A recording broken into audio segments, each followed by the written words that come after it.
Boom! I'm back in the old toy shed at Heale Manor. Got a little bit of an update for you this morning, or today.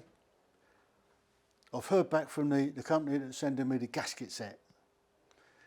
It's on back order, and hopefully they're saying that we should have it sometime next week. With a bit of luck, we're about to get on. Now I've run into another little problem. You know, I picked up the electronic ignition kit. Well,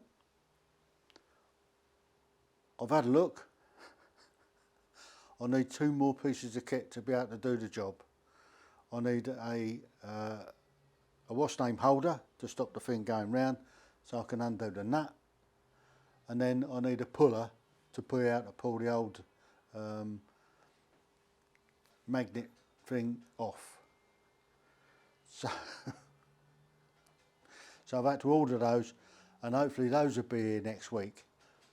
When that happens and the gasket kit turns up, I'll be able to get on with the project.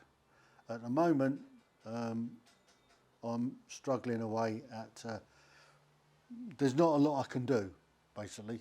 There's not much I can do until these bits turn up. So I need the gasket kit to turn up. Hopefully it's going to be here sometime next week, and the holder and the puller to be able to get the thing off, to be able to put the new things on for the electronic ignition, and I'll bring you along on that.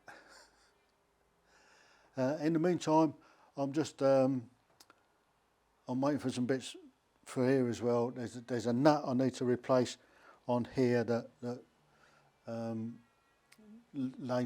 allows the oil to drain out of the forks. So I'm going to be draining the oil off the forks, putting new fork oil in once I get the new nut that allows the oil to come out, because it has leaked a little bit. We've still got the leak underneath the bike, so there's definitely a washer that needs to go on the bottom of the crank, or the bottom of the engine. So the oil drain needs to be looked at, and I hope it's just the oil drain nut that's the problem, and not the crankcase itself. If that's the problem, then we've got a problem. Then the engine's got to come out, and it'd be a nightmare, be an absolute nightmare. Anyway, so until I get the parts through, TTFN, ta-ta for now.